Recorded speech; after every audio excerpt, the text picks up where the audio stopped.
The Edo State House of Assembly has been vandalized and the iconic legislative maze has been removed. Hi, welcome to What's Happening. These are the top 10 stories now. At number 10, the Nigerian Police has denied the publication by Sahara reporters, alleging that the Inspector General of Police, Mohammed Adamu, threatened mobile police commanders to generate millions of naira through unlawful means so that a Mopo training school in his hometown of Endehu, Nasarawa State, can be established. The first public relations officer, DCP Frank Mba, explained in a statement yesterday that the report by Sahara reporters is misleading and does not hold water, saying it has instructed its legal team to initiate legal actions against the defamatory and libelous report. At number 9, operatives of Nigerian Police and those of the Nigerian Security and Civil Defense Corps has taken over the Edo State House of Assembly complex in Benin. Eyewitnesses confirmed that they saw dozens of the security officials around the complex on Thursday morning, while patrol vehicles were stationed within the premises. The deployment of the security operatives to the complex is happening barely 24 hours after members of the assembly impeached the Deputy Speaker, Yekini Idiaye. The Deputy Speaker was impeached during the plenary on Wednesday and replaced with Roland Asoro.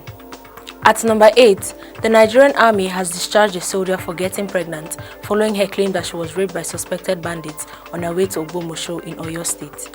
The victim was thereafter charged with 1 count of conduct prejudicial to service discipline, found guilty and dismissed from the force. According to an appeal submitted by her lawyer to the Chief of Army Staff, General Tuku Buratai, the victim joined the army in March 2012 as a member of the 67 regular recruits intake serving at Mile 2, Lagos, with 56 Signal Command before the tragedy.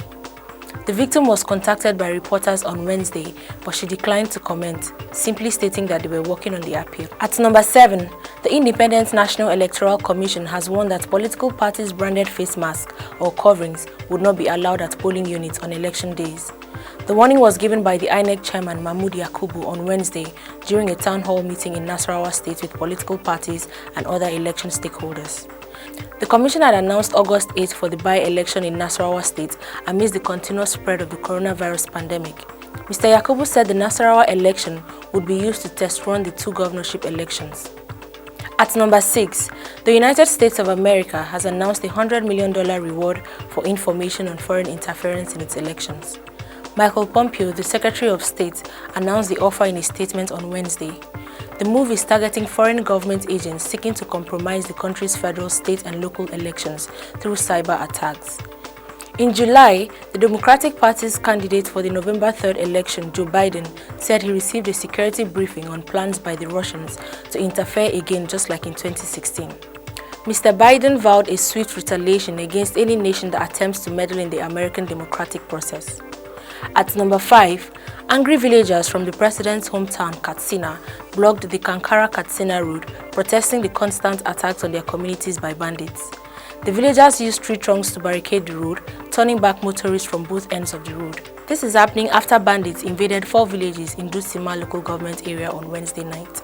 This is the 5th protest by residents of Katsina over rising insecurity in the state in the last 2 months. At number 4, the Nigerian Communications Commission has stopped mobile network operators from charging consumers directly for the use of unstructured supplementary service data channels for financial services in the form of end-user billing. It said rather, billing over USSD usage should be between the telecom companies and the entity to which the service is provided, that is banks and financial institutions. This was contained in a statement by the Executive Vice Chairman of the NCC, Professor Umar Dambata, on Wednesday. He said the decision was taken in the interest of all Nigerians and to support a robust telecommunications sector.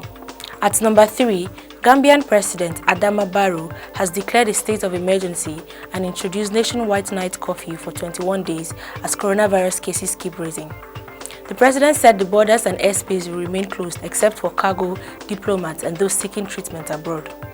Gambia has recorded nearly 700 cases, including 16 deaths. The vice president and 3 ministers are among those infected by the virus, but the president's result came out negative on Monday. Worship places will remain closed in the country and schools will only allow final year students to sit for exit examinations from August 17th. At number 2, President Muhammadu Buhari's spokesperson Femi Adesina has berated the efforts of Nigerians who came out on Wednesday to protest against the increasing level of insecurity and corruption in the country. Scores of protesters in at least 5 states across the country took to the streets to call out the Buhari-led administration on the country's growing death profile, insurgency, unemployment, and other anomalies that are gradually becoming norms in the country.